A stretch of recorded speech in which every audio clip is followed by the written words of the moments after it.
This is Nightly Business Report with Tyler Matheson and Sue Herrera. They will be met with fire and fury like the world has never seen. Temperature rising. The president ups the rhetoric over North Korea and sends the Dow down. Its historic win streak is over. The big question is, what's next? Code of conduct, freedom of speech, or crossing the line? Why Google finds itself at the center of that debate. And Street Fight, an exclusive San Francisco street, sold for $90,000. Its wealthy residents aren't too happy, and the matter may be headed for court. Those stories and more tonight on Nightly Business Report for Tuesday, August 8th. Good evening, everyone, and welcome. The Dow's record run is over. The blue chip index fell late today on rising tensions with North Korea. There were reports today that U.S. intelligence analysts assess that North Korea has produced a miniaturized nuclear warhead, though it is not believed the capability has been tested.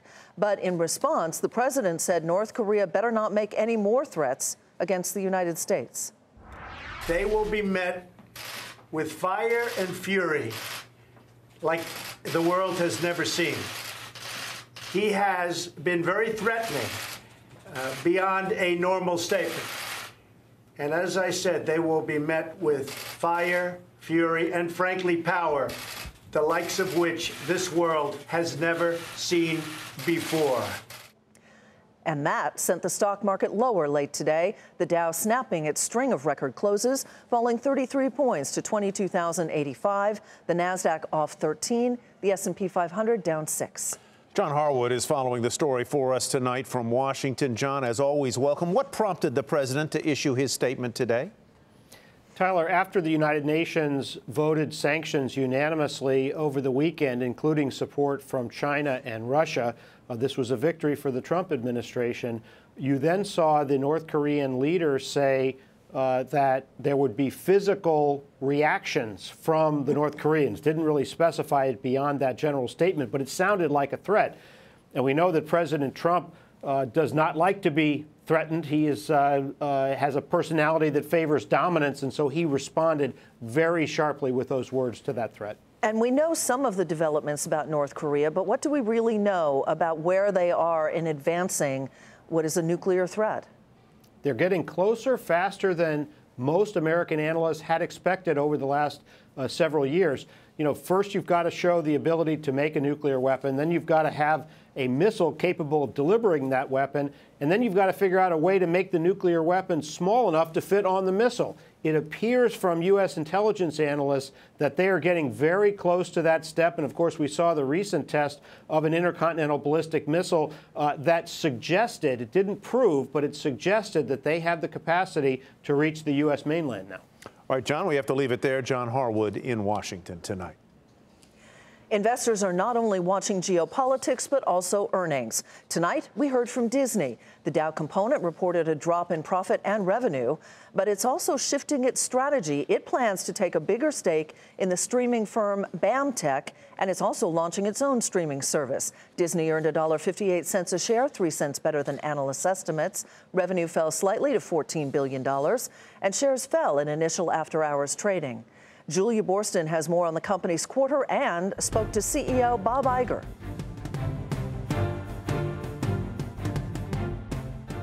The big headline from Disney's earnings, it's making a big move into digital and taking its brands direct to consumer. The company announcing that it's buying a majority stake in BAMTech. It used to own 33%, but now it's paying $1.58 billion to acquire an additional 42% stake in the streaming video company.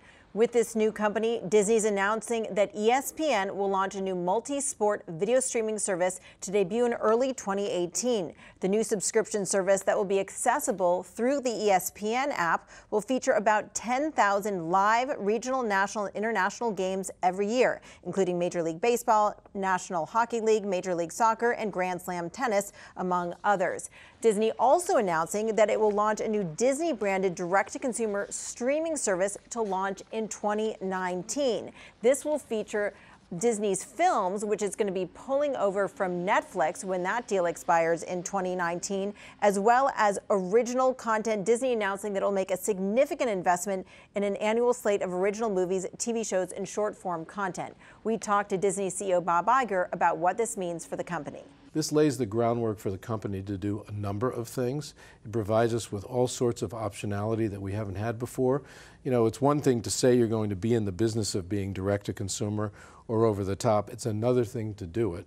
And to do it, you need a really strong technology engine and the talent that has the experience to manage customers in a completely different way than we've managed customers in our media businesses, certainly in the past. No comment from Disney on exactly when these new subscription services will launch or how much they'll cost, but the company says that this announcement today represents a strategic shift in how it's bringing its content directly to consumers. For Nightly Business Report, I'm Julia Borston in Burbank, California.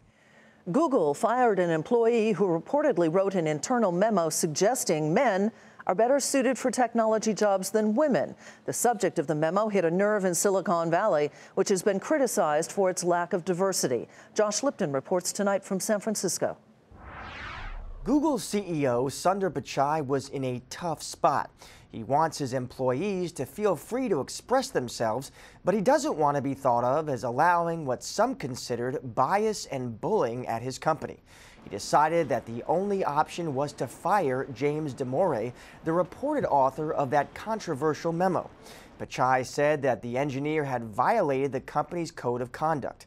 That code says Googlers are expected to do their utmost to create a workplace culture that is free of harassment, intimidation, bias, and unlawful discrimination. Pichai believes Damore violated that code when he wrote a 10-page memo arguing that innate differences between the sexes could partially explain the lack of women working in tech.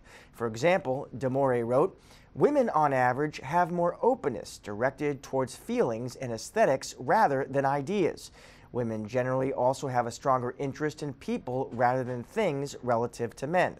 These two differences in part explain why women relatively prefer jobs in social or artistic areas." Googlers were outraged by that memo, with some even threatening to quit in protest.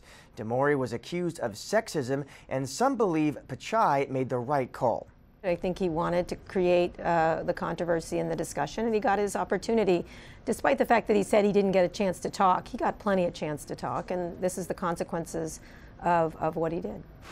Others disagree, however. Damore also argued in that memo that Google alienated its conservative employees. Commentators on the right came to his defense, including Rich Lowry, editor of National Review, who wrote, "It is one thing to disagree with the memo. It is another thing to believe the views therein should be forbidden." The controversy speaks to a broader topic in Silicon Valley, the treatment of women in tech. That's a hot-button issue here after Uber got hit with allegations of sexual harassment, and prominent venture capitalists were recently forced to resign after being charged with inappropriate behavior.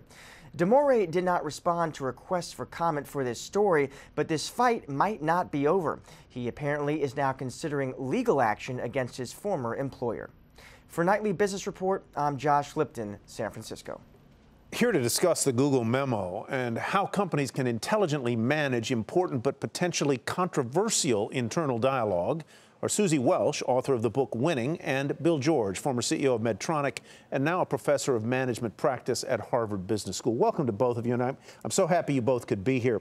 Susie, your point of view is that this controversy about this memo could have been avoided if Google had created an environment or had a culture where a conversation on a topic as important as diversity could be had and created a kind of forum where maybe a politically unpopular point of view like this individual's could have gotten aired. Could you explain? Well, it definitely seems that this employee took to this internal memo because he felt he had no voice and he needed to get his opinions out and he wanted them discussed. My question is, was there a way that he could have done this that didn't create this firestorm? Did he for instance, approach Google's diversity team and have the conversation with them. That would seem the appropriate way to do it. Do they invite people with different views to come forward and have conversations? Are there forums where people who have different views feel safe to raise those issues? And it seems to me that there maybe wasn't an institutionalized mechanism for this individual or other individuals like him to come forward and express their views. And that's dangerous in any culture. It's especially dangerous in a place like Google, which is perceived, because it is, to be so powerful in our lives and in tech. Bill, what about that there needs to be some sort of way for employees to express opinions? And the other issue is, though, if those opinions are viewed as discriminatory and they are expressed in a company, what can they do about it? Well, there are ways at Google. I've been there 3 times in recent years, and they do have ways to express your. It's a very open culture. It's one in which you're encouraged to express your views. But that doesn't give you the right to stereotype people based on race, gender, national origin, or any other form. You have to look at the real people. And I don't think this is a political issue at all. I think it's one that perpetuates a culture that discriminates against women, against minorities, and makes it all the more difficult for Google to right the imbalance that exists in Silicon Valley and, frankly, on Wall Street and many other places. And so I think having a code of conduct which is very clear about this. By the way, it's the same thing true with foul language, like we saw in General Kelly enforcing against Scaramucci in the White House, or inappropriate sexual advances, as we've heard about in Uber. I think it's totally appropriate for a company to have a code of conduct, and freedom of speech doesn't give you the right to say things that are hurtful to other people. And so I think Sundar did the right thing. I'd like to follow up with you, Bill, so that Sue can ask the next question to Susie, to her friend Susie Welch. But Bill, my question for you is, would you have fired this individual for that memo? I would have, yes. And at Medtronic, we had a very open culture. We had 800 lines, we had town hall forums, we had all kinds of things. But putting a memo like that is overtly discriminatory and stereotyping women in particular is wrong. Look, as a man, I take offense to the memo. I'd like to think of as I'm an open person. I don't want to think that I don't have empathy, I'm not cooperative, or that I like things and don't like people. I mean, come on. This kind of thing gets away from who is the authentic person, Tyler. And so I take offense to it as a man. But I'll have to admit, I haven't been discriminated against like this. I bet Susie has, but I haven't been. Well, you know, Susie, to your point about mechanisms being in place, I take the point if there is a legitimate beef with a company, or you feel that you've been wronged, but this was discriminatory language. Does it still hold that there is a legitimate forum in which to express that through a company's procedures? Do we take this man who wrote the memo at his word when he says, I believe in inclusiveness, I believe that I believe sexism exists? I mean, he says a lot of things at the beginning and the end of the memo that seem to suggest that he's not against women being engineers. What he could be saying, because I don't know his heart, is I'm not sure the way we're going about increasing diversity is right. Can we have a conversation if our techniques about increasing diversity are right? I mean, he'd have to be out of his mind in the context of Silicon Valley to write a memo that says, I think that diversity is wrong, especially since he knows enough about the internet and computers in his own company to know that his identity was going to be revealed, right? And so he'd have to be an absolute fool to do that. And I think he tried to say at the beginning and the end, I am not against inclusiveness and I'm not against women, but are there differences? We're not succeeding. Can we talk about whether we're doing this the right way? If, in fact, that's what he was saying, then that's not an illegitimate question to ask. Can we think about different ways to increase inclusiveness? We could spend a whole hour or more on this, and with you two would be great. Susie Welch, Bill George, thanks so much. Thanks, Ted. Still ahead, a manufacturing revival? I'm Brian Sullivan in Kenosha, Wisconsin, and perhaps the key state that delivered the presidency to Donald J. Trump. Are his manufacturing job promises coming true? That story coming up on Nightly Business Report.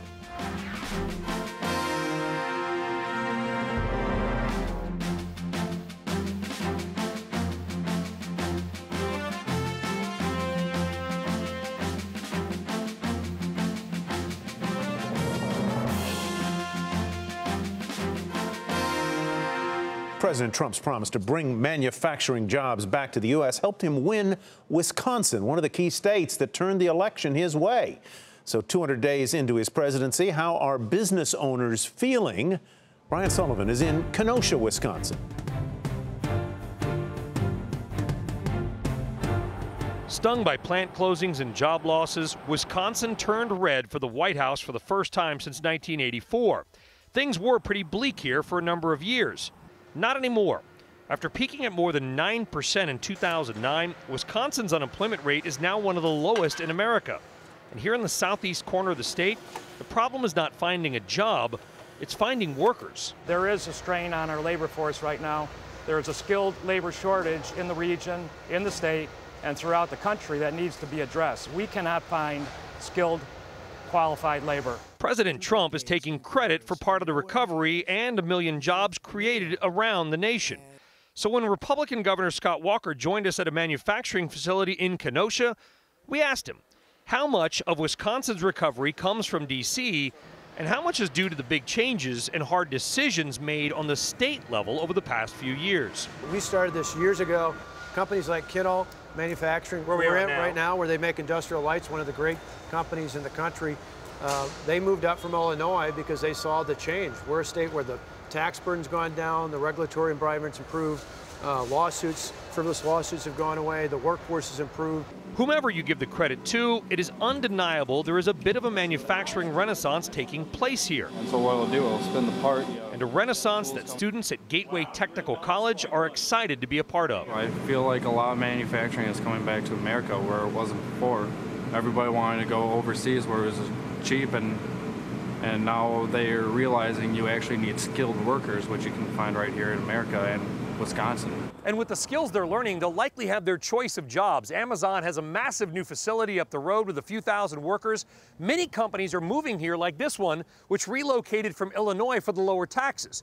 And if the state can pass the economic incentives, Apple supplier Foxconn is likely to open up a giant new manufacturing facility in the area. 13,000 jobs paying over $53,000 a year plus benefits, $10 billion economic investment over the next 15 years. That's going to be on top of that another $10.5 billion in payroll. The trade-off is $3 billion in incentives that they pay as they grow. It's a good deal. Whether Foxconn ultimately builds the plant may still be up in the air. But the truth on the ground here in the Badger State is that the recovery is real, and people remain optimistic that Washington will keep its promises. Whether that will happen is also still up in the air. For Nightly Business Report, I'm Brian Sullivan, Kenosha, Wisconsin. Fewer promotions help result at Michael Kors. That's where we begin tonight's market focus. The luxury handbag maker said the decision to scale back its offerings in department stores due to heavy discounting was a good move. Shoppers in the latest quarter were willing to pay more. Same-store sales, along with earnings and revenue, were all ahead of street targets. The company also raised its sales forecast for the year.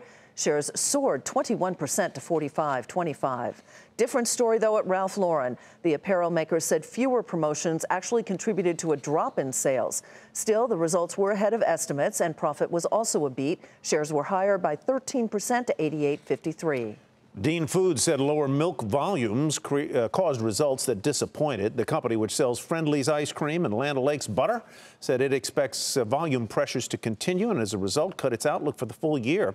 Shares down nearly 21% to $11.86. And Valiant Pharmaceuticals saw its loss narrow but reported lower sales as it's contending with generic pricing pressures. The drug maker also cut its revenue outlook for 2017, said it plans to repay more than $5 billion in debt by early next year. Shares up almost 2% to $15.64.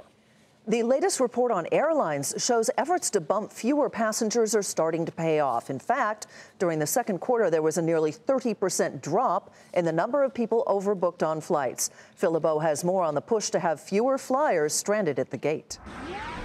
It looks like airlines are getting the message. After years of overselling flights and dismissing it as the way business was done, carriers are changing their ways. In fact, the Department of Transportation says the number of people kicked off of flights in the second quarter dropped almost 30%. What's changed? Well, after Dr. David Dow was dragged off a United Airlines flight in early April, and it erupted as a huge scandal with the video going viral, Airlines did an about-face. Some, like Southwest, said they would stop overbooking flights altogether, while others, like United, said they would focus on dramatically cutting the number of passengers they bump. A move showing the airline realizes social media has changed how airlines interact with customers. It's a new era with regards to social media, and it's just something that we have to adapt to and accept. But overall, other than just being nice, we do have to train and develop and nurture a more values-oriented customer service policy. JetBlue is also charting a new path with its passengers. The airline has hired Gladly, a platform designed to improve how airlines communicate with customers. The key? Constantly integrating all the different messages someone may be sending the airline so their complaint is handled quicker, more effectively. By knowing who you are, by knowing what you're dealing with, you can then get a better customer service experience. So it's really about that knowledge and empathy that you can deliver. Gladly may have its work cut out if JetBlue doesn't improve its performance.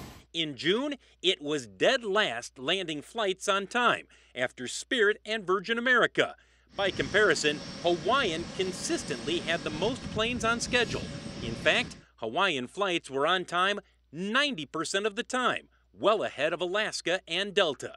While airlines are trying to do a better job, customers are more vocal than ever before if their trip goes south. In fact, in June, the Department of Transportation saw a 7% increase in the number of complaints from airline customers. Proof the industry still has some work to do. Phil LeBeau, Nightly Business Report, Chicago. And coming up, meet the proud owners of one of San Francisco's swankiest streets.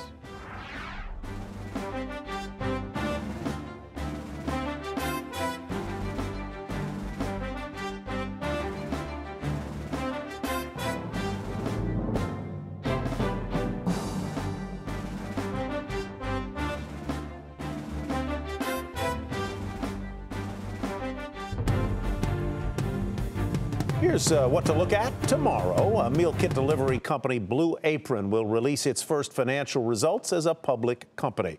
We'll take a look at how strong worker productivity was for the second quarter, and data will be released on where wholesale trade inventories stood for June. And that, folks, is What to Watch Wednesday. Real estate in San Francisco is pricey. That's certainly no secret. But residents of one exclusive neighborhood got an unexpected surprise. Aditi Roy reports. This gated community in San Francisco, filled with mega mansions, is one of the most exclusive neighborhoods in the city. It's where Dianne Feinstein and Nancy Pelosi once lived. And now it's at the center of a street fight. The controversy is over the sale of one of the streets in the posh neighborhood. A Bay Area couple bought it for a mere $90,000 at a little-known auction. And now Michael Chang and his wife Tina are considering charging homeowners for street parking. Well, this is a private street, and that's not prohibited. The couple nabbed the prized property because the Homeowners Association, which owned the real estate, failed to pay its $14 a year property tax bill over 3 decades, prompting the auction. An attorney for the Homeowners Association says that's because the bill was sent to the wrong address for all those years. Now neighbors are outraged. The Homeowners Association is suing the city and asking the Board of Supervisors to rescind the sale. I talked to a spokesperson for the city treasurer's office who tells me they were just following policy. The attorney for the Homeowners Association sent us a statement calling the new street owners, quote, opportunistic. Cheng told me that's just untrue. And the Board of Supervisors is supposed to take up the issue in the fall. For Nightly Business Report, I'm Aditi Roy, San Francisco. We'll keep you posted on that one. Make it a toll road. Exactly. That's what they want to do. That's it for us tonight. I'm Sue Herrera. We want to remind you that this is the time of year your public television station seeks your support. And I'm Tyler Matheson. We surely thank you for your support. Have a great evening, everybody. We'll see you tomorrow.